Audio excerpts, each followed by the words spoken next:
How you like me now? I'm here to expose the lies, the schemes, yeah, the power that froze. I'm breaking chains, no silence allowed. Speaking for the people, I'm making you proud. From the streets to the suites, I've been in the fight. Shining through the dark, bringing truth to light. Leadership in action, and the time is ours. Rodney's on the mic, speaking truth to power. Speak on it now, let the truth unfold. Speak on it now, gotta break the mold. From the pain to the purpose, let the voices tower. Rodney W. Collins, speaking truth to power. I've seen the struggle, I've felt the strain, but silence in the face of wrong is the real pain.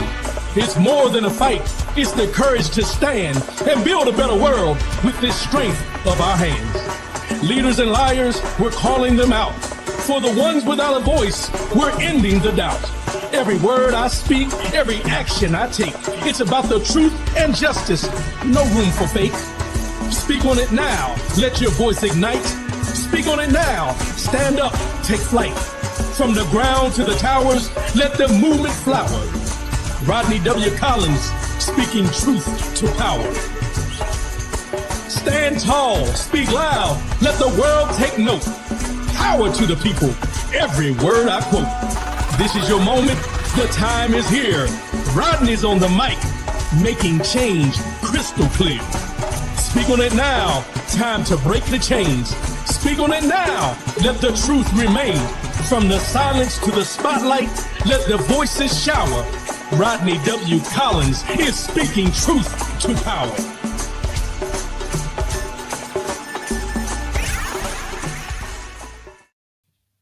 Ooh, good morning, good morning, good morning. I don't know why my vision is blurry, but let's just go ahead and fix this. I'm sorry, y'all. First and foremost, giving honor to the guy who allows me to come at you in this manner on a weekly basis. I don't know why. Here we go. Crystal clear. Sorry about that technical difficulties. First and foremost, giving honor to the guy who allows me to come at you in this manner on a weekly basis. I am Rodney W. Collins, and this is the Speak on This Show. We're broadcasting live this morning on YouTube and Facebook. We do every Saturday morning, 10 a.m. Eastern, 7 a.m. Pacific on those channels. Like, share, subscribe, do what you do with all the other. We're making this a movement, conversations, in-depth conversations. That's what we do here every Saturday morning. So hopefully everybody had a good week. Hopefully everybody's enjoying the cool air now. It's getting a little cool outside. You know what I'm saying? Got some good mornings coming in. Kevin Branks, my brother, good morning. Appreciate you, bro. Brian Hoodie, my brother, good morning. Appreciate you. Thanks for tuning in. Thanks everybody for tuning in this morning. I know you could have been doing something else, but you tuned in here to this Rodney W. Collins Speak on the Show, and I appreciate you. I truly, truly appreciate you. Now, I want to say this morning. I want to start off with this because I know a lot of you are tuned in to see what I'm going to talk about the events that happened this week, which we'll get to. And this is a straight talk Saturday, straight talk. Not a lot of script. I got some things written down, but not a lot. We're just going to go off the dome today about some things because I think, every once in a while, I just like to do that. So we're just not reading the things everybody else wrote. We're just going to go off the dome on some certain topics. So that's what we're going to do today. But I want to start off with this.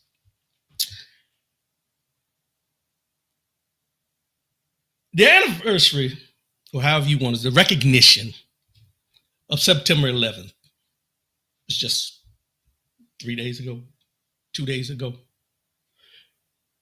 And there were some events that went on here and there and everything. I want to ask this question because there was a couple people that I reached out to because, we supported the Pentagon after what happened on 9/11. And I wanted to call and check on them to make sure they were good and see how they were dealing with that day, because sometimes these things spark things with your PTSD, post-traumatic stress disorder. So I called and checked on them. But I also, this morning, as the good mornings are coming in, Maurice Wigfall, good morning, my brother. Appreciate you. James Battle, my brother, good morning. Appreciate you. I want to put this out there today. And my wife reminded me of this yesterday. And I want to put this in the atmosphere with everything that's going on in the environment in this country at this particular time. Are you checking on your people? Are you checking on the people you love? Are you checking on those people in your life to make sure they're okay? With everything that's going on, we can talk about the politics of this world and all these different things, but are you checking on your people? Are you checking on people that you haven't talked to in a long time? Because one of the things I always try to encourage is check on your folks. Pick up the phone, give them a call if you ain't heard from them, send them a text, do something. Are you checking on your people? Especially with the climate where it is right now. Now, I know this has been going on for a while. We got a lot of things going on in this world, what's going on politically and everything like that. And it shouldn't just be based off of what's happening today. It should be based off what's happening every day. So I want to encourage you this morning, and we're going to get into the mind, body, and soul later because there's something else I want to talk about specifically about life as a whole. But in this morning, in this intro, I want to encourage you. No, I want to charge you. I'm going to act like a pastor this morning. I'm going to give you a charge of going into your phone, scrolling through, because you got a lot of numbers in there. I get it. Scroll through your phone today. And when you come across a name of someone that you haven't talked to in a long period of time, and what's long to you may not be long to me. But to me, long is about a month. That's just me. But if you got somebody in your phone you haven't talked to within the last month, reach out. Find out what's going on. Because, and y'all hear me say this all the time, I'm 59 years old at this point. A lot of us have friends that are leaving here at 59, 60, and on up, and before. But I think it's important for us to make sure that we're checking on each other and checking our mental, our physical, and making sure that they're okay. And here's the key to this. When you make that call or you send that text and they respond back or they don't respond back, whichever way it may happen, and you have a conversation, one of the things I would tell you to ask is, it's okay to not be okay. It's okay to not be okay. But we don't want you to not be okay to the point where you don't think that there's no help for your not being okay. Reach out to those folks that have been on your mind. If they come across your mind, reach out to those folks in your phone you haven't talked to them. Right? Reach out to folks just because. We don't know the day or the hour. I know we don't like talking about them things. We don't know the day or the hour. But at the same time, reach out to those folks. Check on them. Loved ones, friends, even someone, this is going to cause a little feathers in here, but even those who may not have the same political views as you, that at one time, you consider them a friend. Reach out anyway. Reach out anyway. What harm is it going to do? You may find out that that person appreciates your call more because of what's going on in this world and your differences of opinions where you can still have a conversation because at one time you considered them a friend, than to ignore them totally. Just an opinion of mine. Raymond Hunter, my brother, good morning. Appreciate you, man. Kevin Banks did that yesterday. Yes, you did, bro, and I appreciate you. And I owe you a call. I seen your message. I was busy at the time, but I owe you a call, bro. We'll catch up. But again, speak on this show, Rodney W. Collins, 10 a.m. Eastern, 7 a.m. Pacific, every Saturday morning here on broadcasting on YouTube and Facebook on the Rodney W. Collins channel.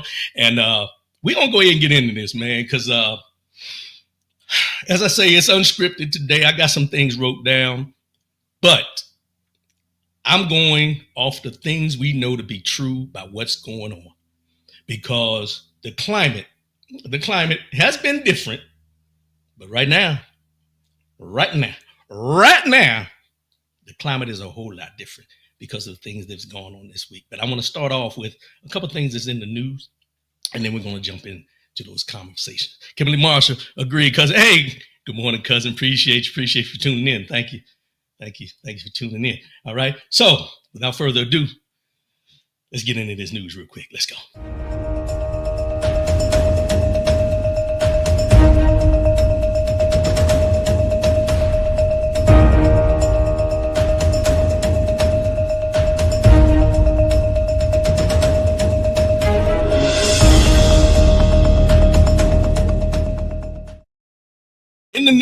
In the news. Now, this is something that I wanted to touch on because it's very, very important that y'all hear me on this today, okay?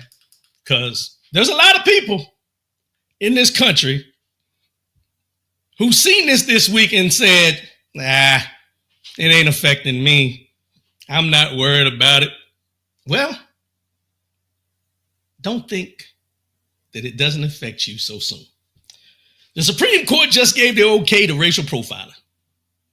The Supreme Court, the highest court in the United States of America, gave the okay to racial profiling. And this is what it said. This is an article by Ellie Mistel. And I don't know if y'all know who Ellie Mistel is, but let me just tell you who Ellie Mistel is if you don't know. He's usually on, I think, MSNBC. I think he's a political pundit, but he's got his own thing as well. Brother, glasses, very educated, with the big gray fro. If you know, you know. If you don't, look him up. Ellie Mistel, ELIEMYSTL. But I digress. Let's get back to what we want to talk about. The court's ruling allowing ICE to resume its indiscriminate roundups of LA's Latino residents can only be described as one thing. On Monday morning, the Supreme Court allowed ICE to resume racially profiling all Latinos in Los Angeles under the suspicion that they might be illegal immigrants. The order is technically temporary, allowing racial profiling to happen only until the court reviews the full record. But the Republican justices made it incredibly clear that whenever the court gets around to voting on the merits of the case, they will still be in favor of racial profiling. The vote was predictably 6-3 along party lines, with alleged attempted rapist Brett Kavanaugh, I didn't say it, he did, as the only justice in the Republican majority who bothered to explain his racist excuse for reason. And this is a case called Noem versus Perdomo, and it has been on the Supreme Court's shadow docket for months. The issues emerged at the height of Trump's attack on LA when multiple citizens reported that ICE was rounding up anybody who was a Latino or looked Latino for questioning. Racial profiling is unconstitutional, or was until this morning, and people sued, including the named plaintiff in this case, Pedro Vasquez Perdomo. This is where we're at. Racial profiling has become legal and stamped by the Supreme Court. Now, here's where, for me, the water gets a little muddy. Not just for those who identify as Latino, not just for them. I'm talking about all of us, black, white, whoever you may be, whatever your nationality may be, where someone in your life has told you, you sure you ain't got some Hispanic in you? You sure you ain't got some Latino in you? Because this is going by what they perceive you to be and how they perceive you to look. They can racially profile you. So if you have that look, that look that they consider, or whoever's policing considers to be Latino, Hispanic, or otherwise in that category, you can be racial profiled according to the Supreme Court. So don't think that just because you may not be or identify as Latino or Hispanic, that they're going to leave you alone. There is no per se specifics in here about the look or however they feel you look, or if you fit the description. Let's go here because they've always said this when it comes to black folks in America. If you fit the description, you can be profiled, racially, questioned, incarcerated maybe. And this is approved by the Supreme Court. And they say temporary, but they're, like I said in the article, they ain't planning to overturn that. They're not planning to overturn it. So be aware. Don't be consumed. Be aware that if you have ever been told, you look like you could be Latino or Hispanic, you might be you might want to watch where you're going. And it says LA, but trust me, if the Supreme Court rules this administration feels they can do it everywhere. This administration feels they can do it everywhere. So you need to be aware. And you need to be checking on your people. I'm going to say it again. You need to check on your people and make sure they're good. This is part of that. Checking on them. You might call somebody and somebody else answers the phone. They be like, oh, he's been locked up. Or he passed away. Worst case scenario. Or he's in a hospital. Any of those things. Check on your people. And you're checking on them twofold. Make sure they're good. Make sure they ain't caught up in all this stuff. But checking on the mental and the physical. That's what we need to be doing. The other thing I seen in the news, and I just want to touch on it because I kind of touched on it last week. Roland Martin says Black-owned media is under attack in the anti-DEI era and how to fight back. Now, he's on the 7th year anniversary for his Roland Martin Unfiltered daily digital show. He started this 7 years ago, right? I got him because I've been doing this for 13, but we ain't comparing. We ain't doing nothing that. Shout out Roland Martin. But anyway, he came out with an interview, and I watched the interview, and I don't want to paraphrase everything in the interview, but let me just break it down in the simplistic way I can. And this is something probably everybody heard about, so I'm just going to put it in this sense. When we talk about Black-owned media, we're talking about these spaces that I'm in, Roland Martin's in, and other folks of this ilk, other folks in this ilk are in. Now, but he's talking about also those that get corporate sponsors in order to do what they do. Case in point, BET Her, BET Plus, those type things. And if you notice, it has been happening slowly where they're eliminating certain things. One of the things they brought up, the Hip Hop Awards are no more. Remember they used to do the BET Hip Hop Awards, the BET Awards? No, they eliminated that. So these are some of the things that they're starting to pull out in order to minimize what's being produced and then eventually eliminate a lot of the Black-owned media in those spaces. This is why I tell y'all, when I talk about my show, and I'm going to digress for a minute, but when I talk about this show that I do here, that I've been doing for 13 years, one of the things me and OT talk about, we talked about on one of my anniversary shows is, I own this. I own this. I have no sponsors. I have nobody putting money into this for 13 years. I own this. So there's nothing anybody can take away from me other than maybe the platform that I do this on, which then I go to a different platform or find a different way to do it. So if they came down, just an example, they came down now and said, all these podcast shows or anything is going to be taken off of YouTube, then I'll migrate back over to just YouTube. But if they come back and say all these podcast shows are going to be eliminated from YouTube, then I start up my own website and I stream live through my website. That's the way it works. But I have options. A lot of the people under those umbrellas, like, and I don't want to name names, but you got the Shannon Sharps, the Joe Buddens, they're under an umbrella of somebody that owns every bit of content that they do. So they can fire them. Like you said, when Shannon Sharp went through his stuff, they said he lost $100 million deal for his podcast. Shay Shay Media. Club Shay Shay. $100 million because of a decision he made with somebody else who didn't like the decisions he was making. So it cost him a lot of money on the front end and on the back end. So when we talk about Black-owned media, this is what they're saying. You're not going to see a lot of produced Black media things going on because the dollars that they usually spend for Black-owned media is not being put into our entities. You need to be aware of that. Because when we talk about the boycotts of Target and all these different things, that's one aspect of it. When we talk about the media space, when you talk about the media space where you hear this administration going against CNN and MSNBC and things like that, it's no different than what they're doing to them as far as telling them that they shouldn't be funded and all this stuff. That's what they're doing with the Black-owned media. So you really need to be aware of these things that are going on. And a lot of people say, well, nobody really pays attention to it. Yes, we pay attention to it, the people that are in these spaces. But we're giving you the content that we give you, but it could come to a halt. Be aware. Be very, very aware of where these actions are going. Okay? So I just want to put that out there. That's in the news, but we're going to get into this now. Y'all ready? Y'all ready? Let's get into this straight talk. Let's go.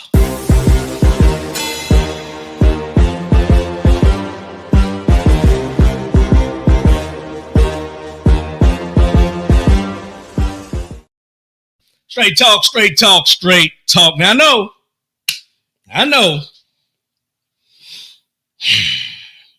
most of you tuned in to hear what I got to say about what happened this week as far as the assassination. I get it. But I want to start off with this, and I want to say it this way because I want to be clear. I do not find joy or celebration in anyone's death. I'm not like those people who celebrated George Floyd when he was killed on the street. And I'm using this not as a comparison, but I'm using this fact. I'm not celebrating the fact of what they did to Breonna Taylor, and people celebrated for that. That's not me. So if you tune in to hear me say something like that, you're into the wrong place. Because I'm going to give you a perspective that is level. That is level. Because what I understand is this person has two children. Two children were left without a biological father on this earth. Now, you can feel how you want to feel about his children because they're his children. But I say that because I am a product of losing a parent at a young age. So my compassion for the children is different than my opinion of the father. Let's clear that up real quick. Because how I feel about those children having to grow up without their father, right, wrong, or indifferent, or what kind of person he was, that's still their father. That's still their father. And knowing how I felt growing up, not having that interaction with my biological father and things like that, trust me, those kids will feel it. So I wanted to start off with that because I think we need to, there's certain situations where we can't put this box around the whole situation. Because as we always say, yes, children don't know hate, they're taught hate. Now, whatever he was teaching his children as far as who I was, because of how I looked and things like that, we won't know until years later. Because at this time, they truly probably don't understand. Just me. They may not. But I want to start off with that because there's two children that are going to grow up. And it happens all over the United States. Don't get me wrong. But I want to make that clear because anytime something like this happens, where a parent leaves this earth and leaves children behind, trust me, there's a certain compassion I have for those children in that situation because of my own and my brothers and sisters' situation, even my mother's situation. So let's take that into account, okay? Before we even go down this road, I want to put that out there. Now that we got that out of the way, let me say and start off with this. Did he deserve to die? No. And I'll say that all the time. He deserves to die? No. But a lot of people won't hear that because they only hear the negative that I have to say after that. Because what we understand is when we say that about him, did he deserve to die? No. No matter what kind of opinion he had about, nobody deserves to die.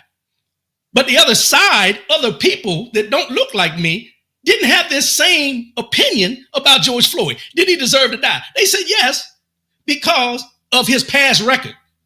Not because of who he is as a man, but because of his past record. So if you're going to say that about George Floyd, that it don't matter, he deserved to die and everything, don't get upset when you have other folks outside of me saying, good riddance. Let's be clear on that for a minute.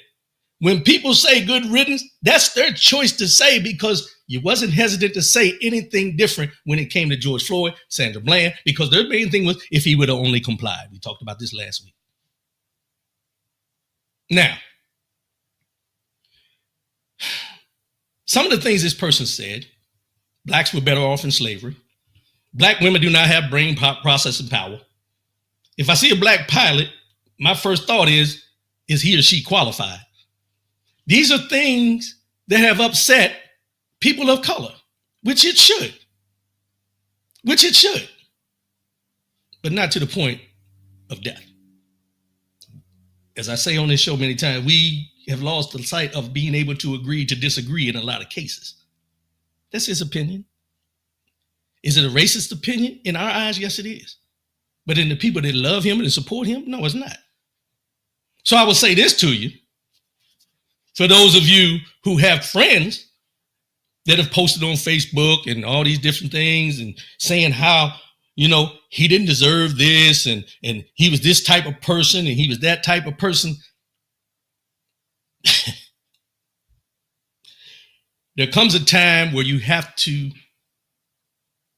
believe people for who they show you that they are. Believe people for who they show you that they are. Because in this case, you've seen a lot of outpouring of love for this person. So if they have a big outpouring of love for this person who they probably never met, but they stand on the things that he spewed, what's that say about them? What's that say about them? Because we can all, people of color, the LGBTQ community, all those people that he degraded in his conversations and how he felt about them and the opinions he had, we have a right to feel our way because of how he viewed us.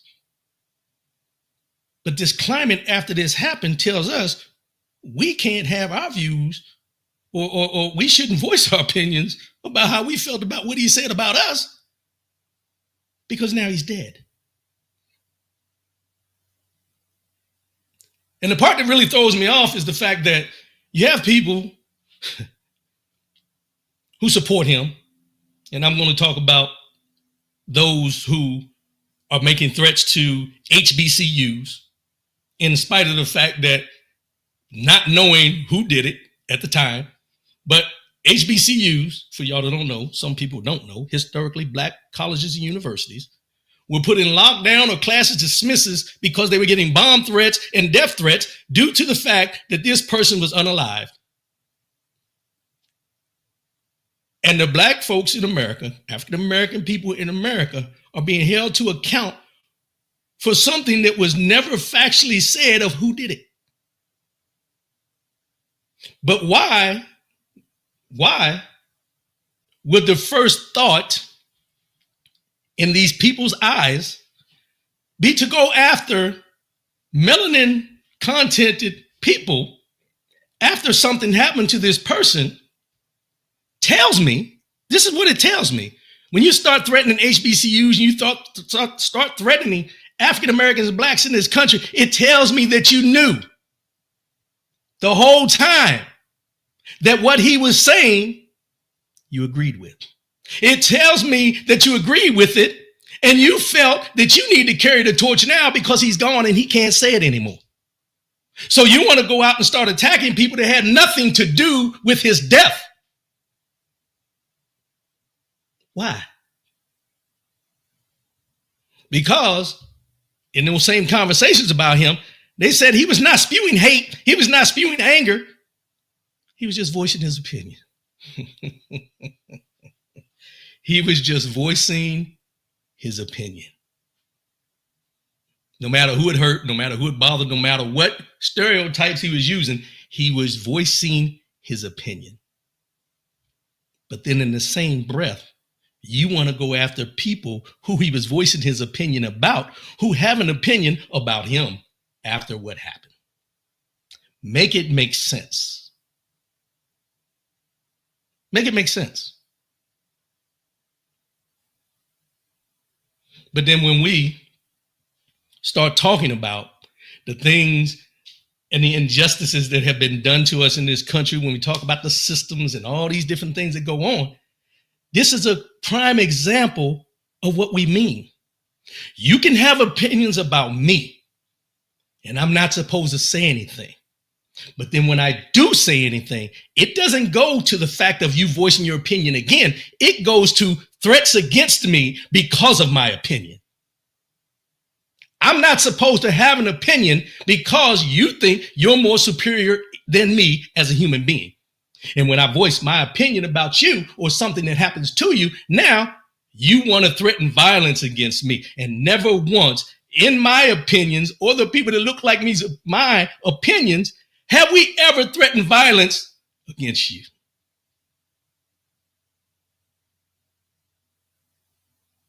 You can feel how you want to feel. Joe Castro, mouth full of scriptures, heart full of hate. Let me put it up on the screen so y'all can see. Morning, Joe Castro. Appreciate you, bro. Mouth full of scriptures, heart full of hate. Sums it up perfectly.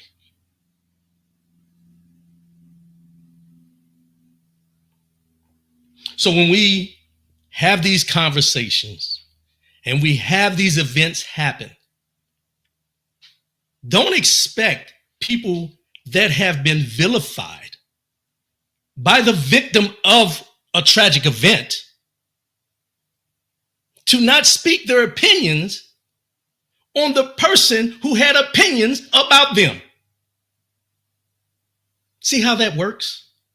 And then if you don't like the opinions of those who were opinionated against, now you threaten violence against them for speaking out their opinions against a person who had opinions against them because you don't like their opinion. Because now the person that had the opinions has consequences to the opinions that he had, not by somebody that he was holding these opinions about, but someone that looked just like him.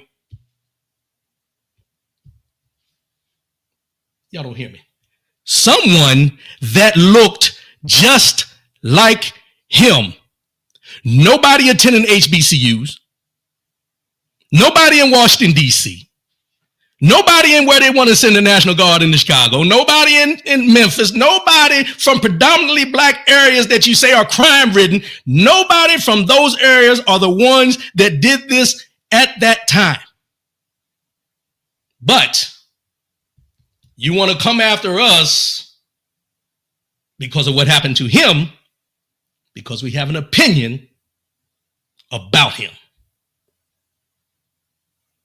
Yeah. Make it make sense. James Bradley would never make sense. Oh, yeah, it's my question for me, right? He is now a martyr in the middle of those with that mindset. Yeah. And I seen where they're talking about putting a statue of him in the Capitol. In the Capitol building, they're talking about putting a monument to this individual. What has he done to deserve a monument? What has he done? Oh, I don't even know why I asked that question. James Ryan Hoodie, excuse me. They call Cain syndrome. That's called Cain syndrome. And I just asked the question of, why does he deserve a statue? What has he done? What did all these Confederate generals or whatever, what did they do to deserve statues? Just food for thought. Food for thought. See, we can get into these conversations about, right, wrong, and different. But opinions are opinions. However, don't flip the script when there's consequences because of your opinions. Especially when your opinion is minimizing the standing of the people who your opinion is about. And then when something happens, the people you had your opinion about are the first ones that they want to attack. Not verbally, not opinionated, but physically. Because I seen this article the other day and it said, it's amazing how when something happens to certain people in a certain community, it results to violence. And they keep calling this an act of political violence. But what happened to the fact that this was white on white crime? Do we not use that only when it becomes with black on black crime? Because this was truly white on white crime. But I haven't heard anybody say it, other than the people who look like me. But they want to call it political violence. And we need to tap down that temperature. The same temperature that they raised up when Kamala Harris was running for president, when she became vice president, when Ketanji Jackson, I can't remember, excuse me, I don't want to make the mistake. But the name, Justice Ketanji Brown Jackson, there you go. When she was selected to be on the Supreme Court,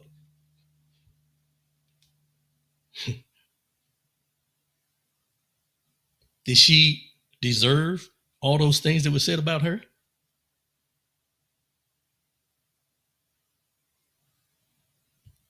But we need to lower the temperature. And they said, I seen this other part where someone voiced and said, he died because he was voicing his opinion. Like Reverend Dr. Martin Luther King Jr.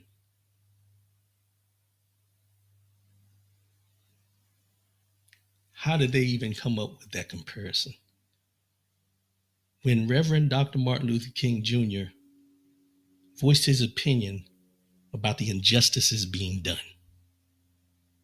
And this person voiced his opinions about continuing the injustices being done, the stereotypes that have been placed, all the things you can think of that have been placed on the people in this country for years and years and years. This is what his opinions were. But you compare him to a great man who only was asking for freedom and holding this country accountable to what the Constitution and the Declaration of Independence say. And you put them in the same category. And you put him in a comparison with somebody that he doesn't feel has the capacity to even talk to him. Make it make sense. Kevin Banks, when the Minnesota Democrat lawmaker was killed, there was no big uproar with that. The president barely spoke on it. Of course not. Of course not. When Nancy Pelosi's husband was bludgeoned with a hammer, they laughed. But don't you laugh about this. Don't laugh about this. Do not laugh. Oh, no. But they laughed. On your TV screen, they laughed. They made so many rumors about it was this gay lover, it was this, it was that. They laughed. But when you have an opinion and laugh about what happened this week, be prepared for violence to be thrown your way. Be prepared for HBCUs to receive threats. Be prepared for all the backlash you can imagine because you have an opinion about someone who had an opinion about people that look like you.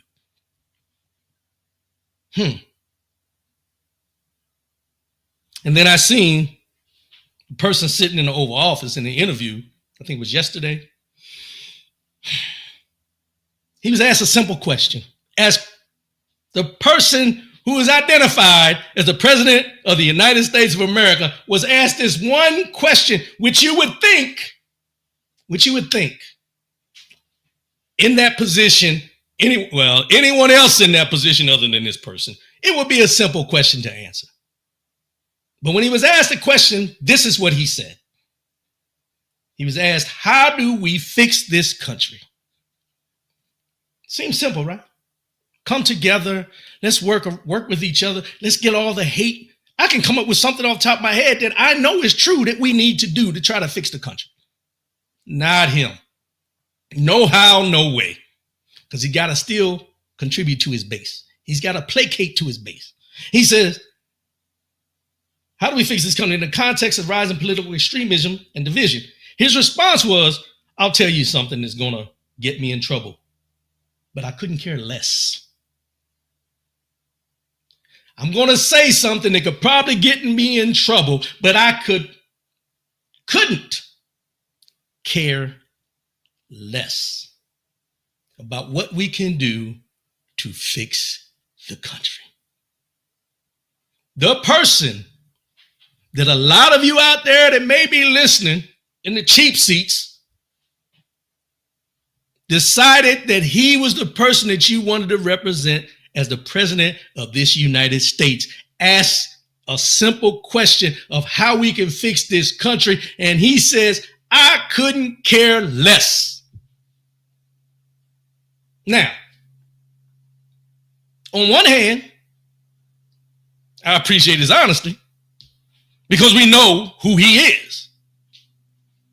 But on the other hand, I would expect after something like this for him to have a different approach. So most people would see it and say, oh, this dude, he don't care. But I'm going to tell you, he cares. He cares about himself, and it just lets you know how he truly felt about the person that was unalived. Because the rhetoric that was going on is what caused him to be unalived. So by this person saying, I couldn't care less, tells me he don't care about him either. Unless I'm reading something wrong, he don't care about him either. He acts like he does, but he doesn't.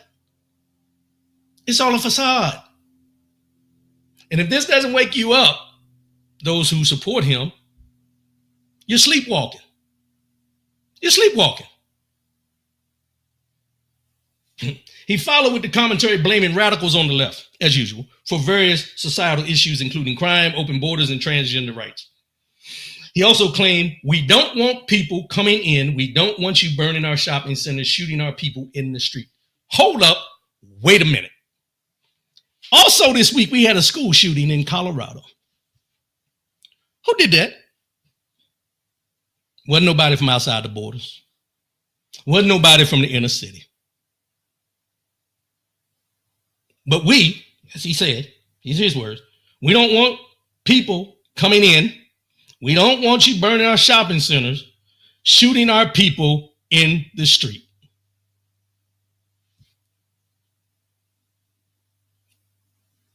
But the people he's kind of profiling in this statement had nothing to do with anything that happened this week.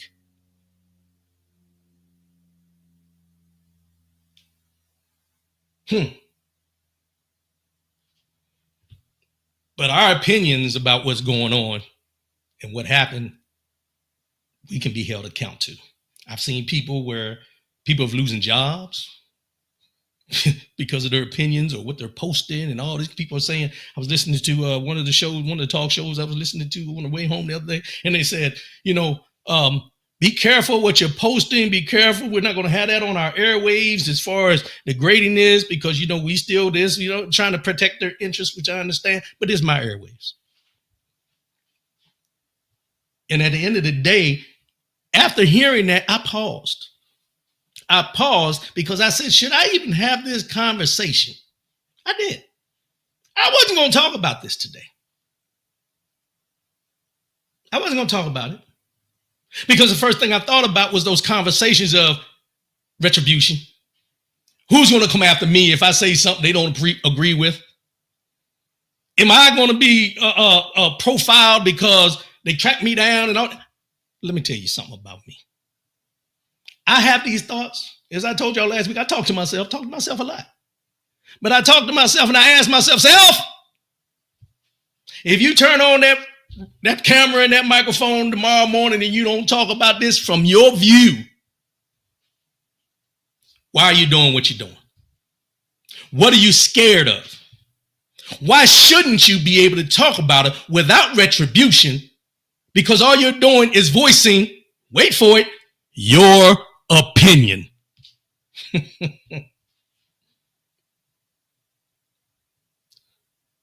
So after I had that talk with myself, I looked in the mirror and said, don't let these people infiltrate your mind with the fear of what may happen.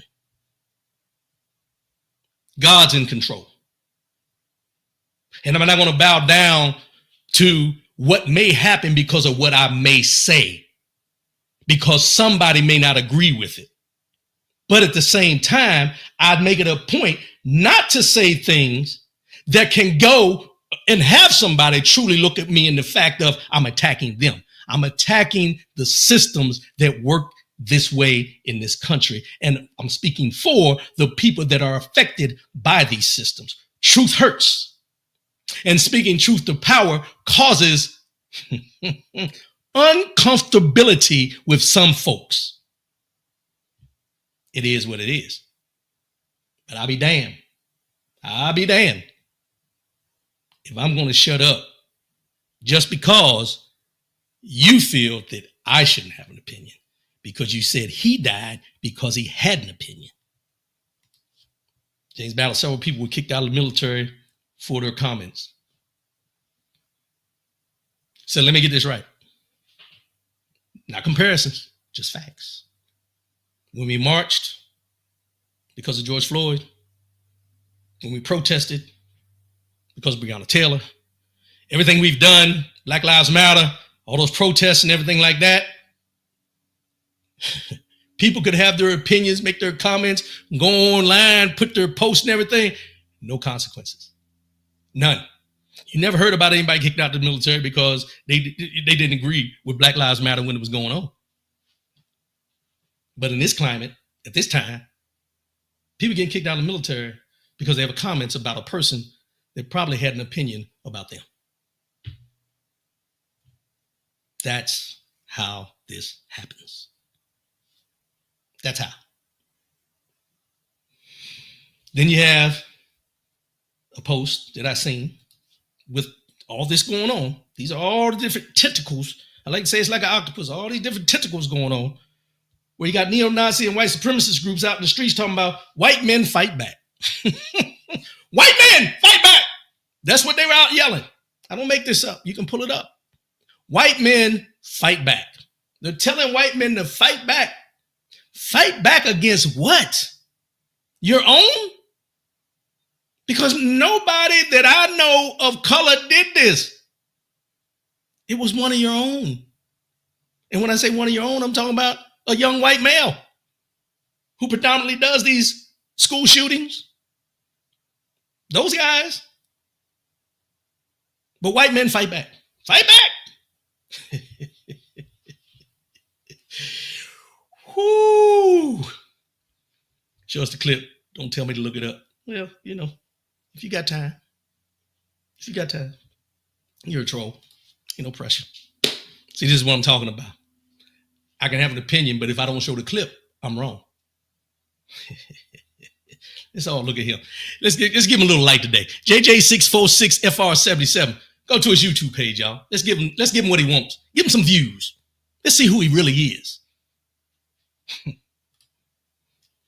Because at the end of the day, everybody that has tuned into this show for numerous years knows when I come here, I bring facts. And the reason you didn't get a clip is because I'm not going to highlight the racism, the bigotry on my platform. You can go pull it up if you choose to want to see it. In the discussion.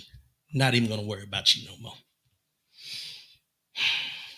As I've said, not even going to put this clip. Y'all can see the comments yourself. I'm not even going to entertain it at this point. White men fight back.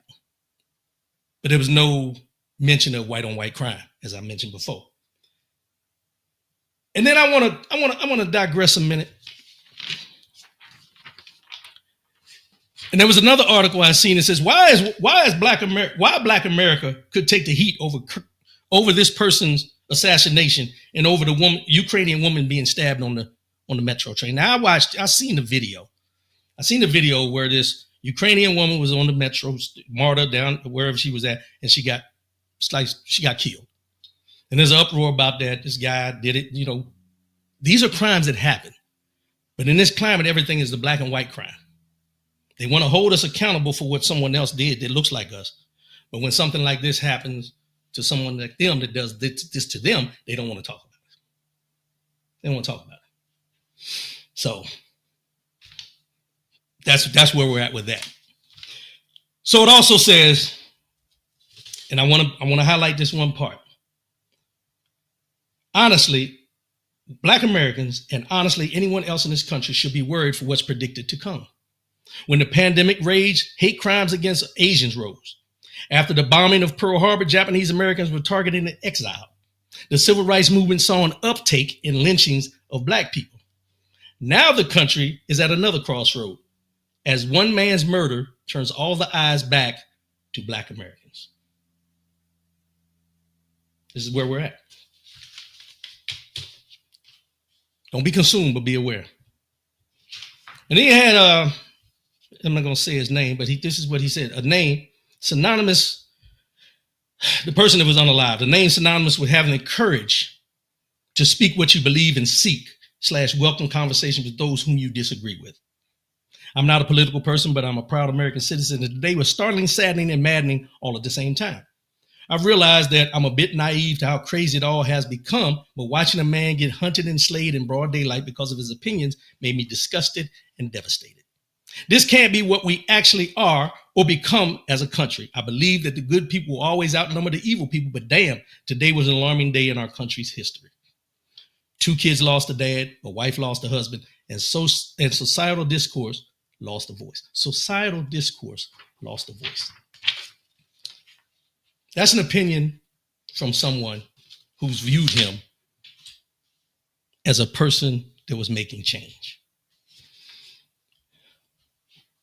Let's get into these comments. I got time today. You got time? You time to get the clip then, right? Nope. But you'll spew it as if it's gospel. I spew it because I've seen it. Come on, God forbid you have any pushback on your statements, right? You can push back. I'm not going to show the clip because that's what I choose to do on my platform. You are making it a black and white crime. I didn't make it a black and white crime. I'm telling you what was reported as being a black and white crime. You can read and you've seen it yourself. He had 12 priors. Why was he out? Let's go here. You got a convicted felon in the White House. Why is he out? Do we want to go down this rabbit hole of tit for tat? I don't have time for that. Let's talk facts. Let's not talk comparison. Let's talk facts. You are as dense as a brick. Yeah, whatever. Hold on to the past forever, bro. You'll definitely grow that way. I've grown in more ways than you know. More ways than you know. Which is why you have this bootleg identifying who you are on Facebook, YouTube, wherever you at. You can't even identify who you are. And you know, I said this to my wife yesterday, and I'm going to say it to you right now. And it just hit me while I'm reading through your comments. A lion does not bother itself and worry itself about opinions of sheep. About opinions of sheep. So with that being said, boom. Ban user and delete their comments. It's not even worth it. Not even worth it. So, now how do I get this off here? There we go. Well, it doesn't want to come off now. Let me work this so we can get this up off here. But that's all right. We'll make it happen. There we go. There we go. Thank you, Jacqueline Diggs Barnett. You know, the thing is, yeah, I don't like to entertain trolls, but I like to show other folks that are watching and listening. These are the type of things that happens when you have an opinion and facts to back it up that they want to interject and try to throw you off to make it seem like You don't matter, and you don't know what you're talking about. So it is what it is. It's off my feet. Yeah. Thank you, bro. I took it off. Appreciate y'all. Thanks for y'all support. We don't deal with this too often, but I'm glad. I'm glad it came in at this time while we're having this conversation, because it simply shows you the prime example of what I've been talking about this whole show. He can have an opinion, but I can't. That's where we're at. That's what we do, and that's what's been going on. So let's get into something else, because I had a conversation with somebody the other day, and we talking about what's going on. We're in DC and LA, they had them in LA, they had them in DC, where they put the national troops there, right? They had National Guard was there. So I was having a conversation with somebody, a brother, somebody else served with, worked with. And he said to me, he said, hey, I think what they're doing with the National Guard in DC and LA could be a good thing for us. What? Having a National Guard in predominantly black cities, you're saying could be a good thing for us. In what aspect? Well, it's getting rid of the crime. I go into DC all the time, and with all these, and he called them these YNs, you know what that stands for. If you know, these YNs and the crime they're committing and everything like that. I said, hold on, bro. Hold on. Let me ask this question. If they can send the National Guard into predominantly black cities to say they want to minimize crime, and we always hear about what are they going to do about Chicago? Y'all need to take care of Chicago. Every time some crimes happen, they talk about Chicago, right? So what I asked him was, I said, so you think that by bringing the National Guard in to our cities could be a good thing to reduce crime? I said, that's like putting a Band-Aid on a gunshot wound. No pun intended. But it's not going to work. It's not going to work. Because at the end of the day, crime is crime no matter where you go. And you have just as many crime in these Republican-led cities as you do with DC and Chicago and Memphis that you're talking about. Louisiana, which is the Speaker of the House, come on. He's in charge of Louisiana. He's over Louisiana. Nobody's talking about the crime there. So you have to look at the big aspect of it. This is something that with us as black folks, sometimes we get caught up in looking at the positives of something. We're not looking at the long-term effects of what may come out of it. Because having the National Guard put in these cities, and I always say this, is a trial run for what they want to do in a lot of other places. This is just under the guise that it's supposed to minimize crime. That's it. That's it. And we have to get to a point where we understand we may not always agree to disagree and everything. And I'm not saying that black folks should be a monolith and agree on everything we do. But at the same time, we have to look at the bigger picture. Putting the National Guard in these cities, predominantly black cities, because they say there's too much crime, is no different than the slave patrols from back in the day. These are facts, not comparisons. To make sure that you're in your place, doing what we expect you to do in your place that you call home. And we're going to do it whether you agree with it or not. Baltimore, they're talking about Baltimore, but the mayors are pushing back. Black mayors are pushing back.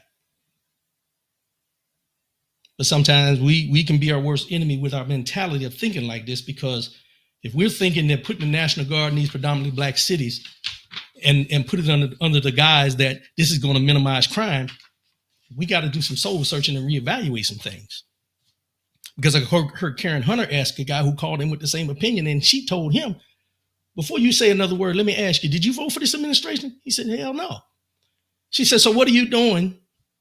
What are you doing to help with the crime that's happening in these cities? This is what he said.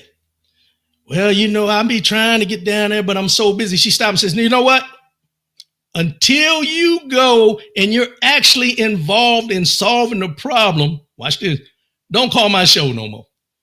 Don't call my show anymore until you are part of the solution rather than saying what we should be doing or what we aren't doing. And if you're saying you've been trying to get down there and you haven't got down there yet, shut up.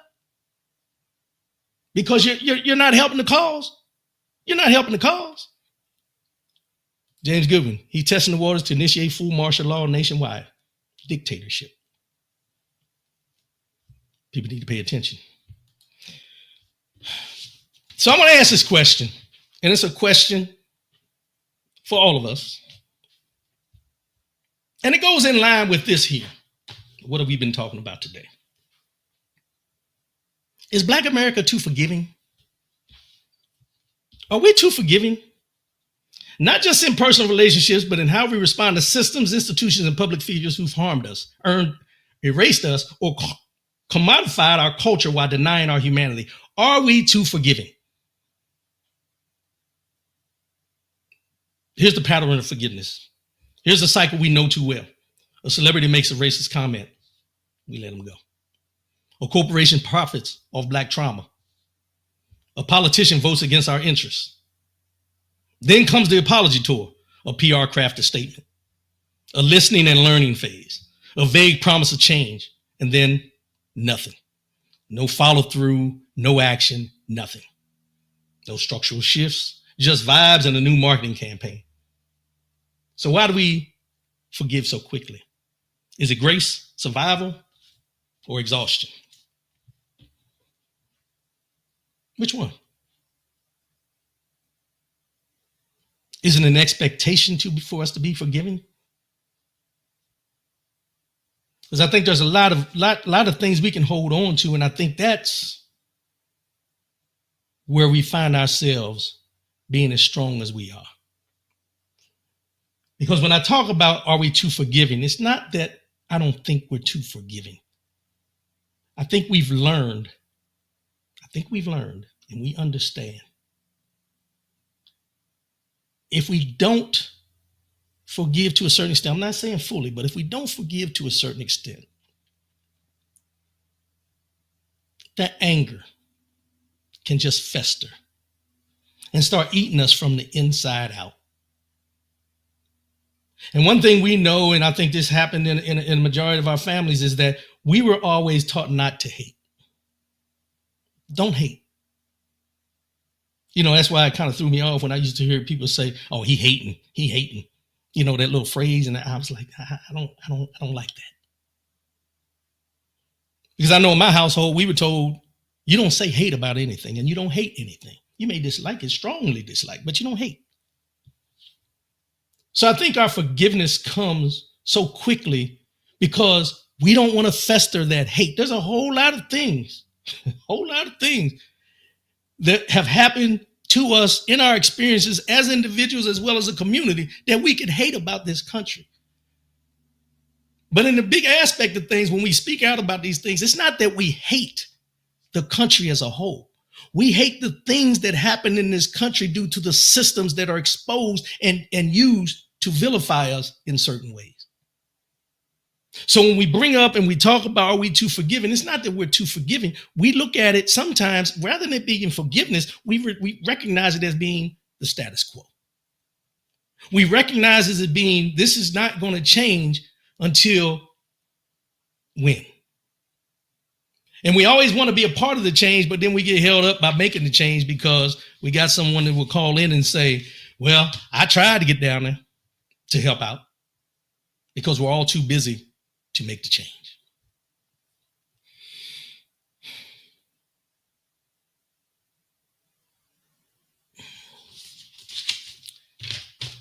Are we too forgiving? Let that marinate over the weekend. Are we too forgiving, especially in a time like this? Are we too forgiving? Let me give you all this real quick.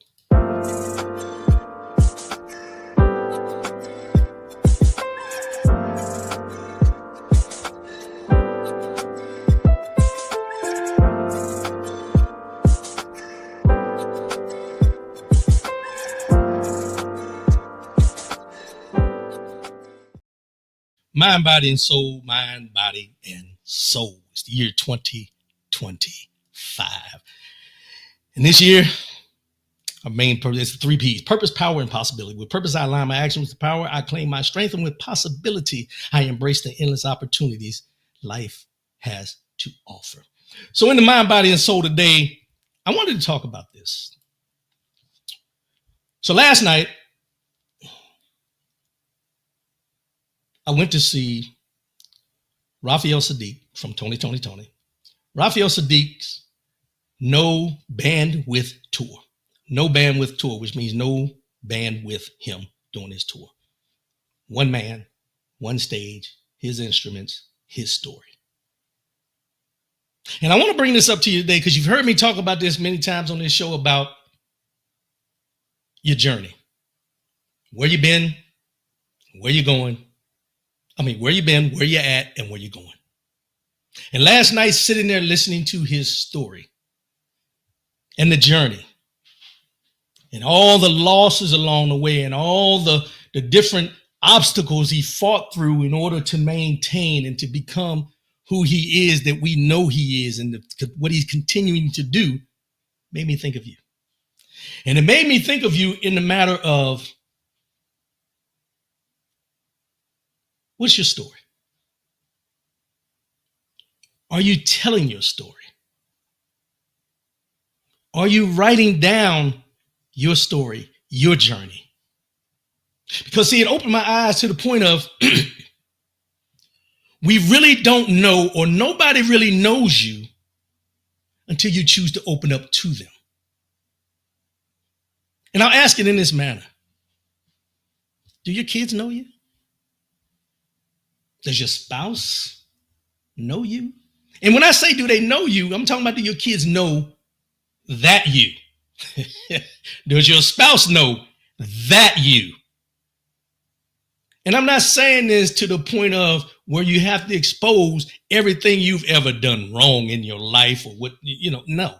What I'm saying is take some time to sit down and just write it out. Where you been?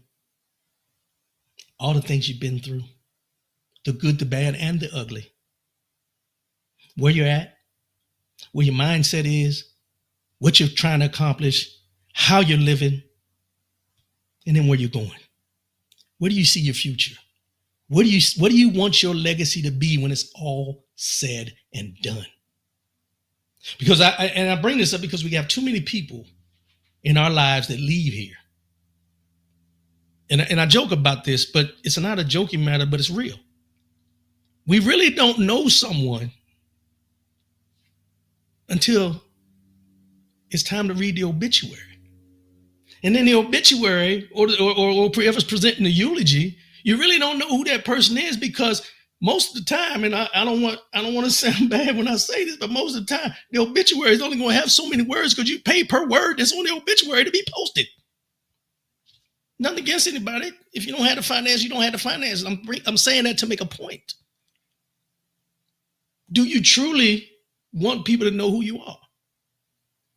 Or are you hiding behind a facade because you don't want people to know who you used to be? What you used to do? Because in that same breath, it's what you've overcome as well. Life is not all bad, but we tend to cover up things that we feel that we've done bad because we're ashamed of it. But if you leave out the shameful parts, you don't tell the true story of overcoming. You don't tell the true story of how you went from being that to becoming this. Take some time to just sit down every once in a while. Get your journal, and just start writing. Start writing about your childhood. Start writing about your travels. Start writing about the things that have happened in your life where they were traumatic experiences or that you don't want to relive. Write them down. Write down those things that you've gone through that brought joy. Write down the things about someone that you had in your life that maybe got away, that you look back on and you say, wow, what if? Because these are reflections that we should have to make us, not for everybody else, but to make us reflect on how far we've come, how far we've grown, and how blessed we truly are. As I sat there last night listening, as he took us through his musical journey, took us through his losses with family, I had to step back for a minute and ask myself, can I be that vulnerable? Can any of us be that vulnerable? I think we can. But the reason we don't is we're worried about opinions. We're more concerned about opinions of others than being true to ourselves.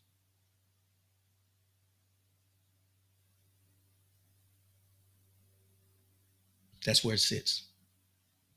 Take the time to sit down and write that stuff out. Look at where you're sitting right now. Hold on to that. And when I tell you to go back, I ain't telling you to dwell. I ain't telling you to dwell back there. Don't dwell. Don't dwell. Go back there and look and come on back.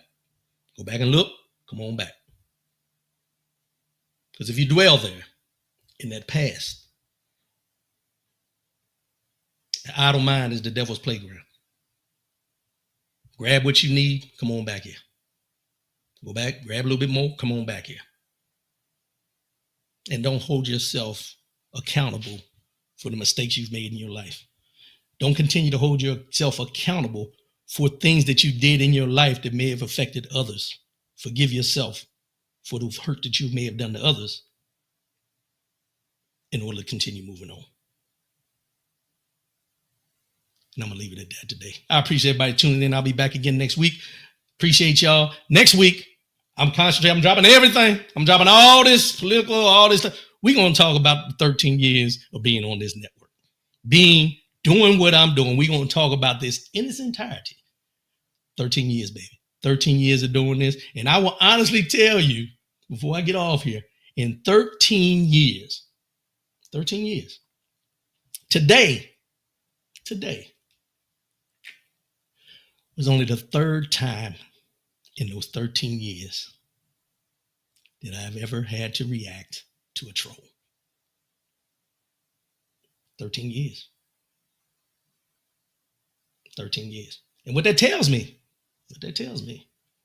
is in the 13 years that I've been doing this, it's only been 3 times or 3 topics that have touched a nerve with somebody.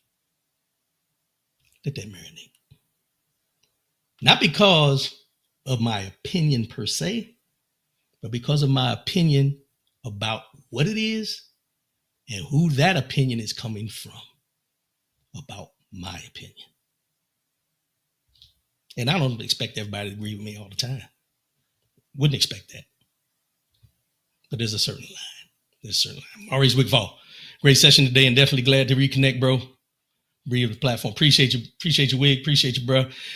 James Battle, we as a people are too forgiving, in my opinion. I was always taught not to be like them. I think most of us were taught that. Yes, we were. We were all taught that. We were all told that. We didn't understand it at the time, but we were told it. And now this is the same thing we're telling our children, our grandchildren. Think about that. It's a cycle. Can the cycle be broken? Not sure. But we got to make sure we're putting and pouring into our children and our grandchildren the lessons that we learned that we didn't think were important, but we still remember. Things we were told that we didn't think were important, but we really understand as we get older, and our experiences have showed us that everything that we were told to look out for is still here. It's still here. I appreciate everybody tuning in. I love y'all. I'll be back again next week, 10 a.m. Eastern, 7 a.m. Pacific, RW. I'm Rodney W. Collins channel, broadcasting live on YouTube and Facebook, 10 a.m. Eastern, 7 a.m. Pacific. I love y'all. I appreciate y'all. I'll see y'all next week. I'll holler. Peace.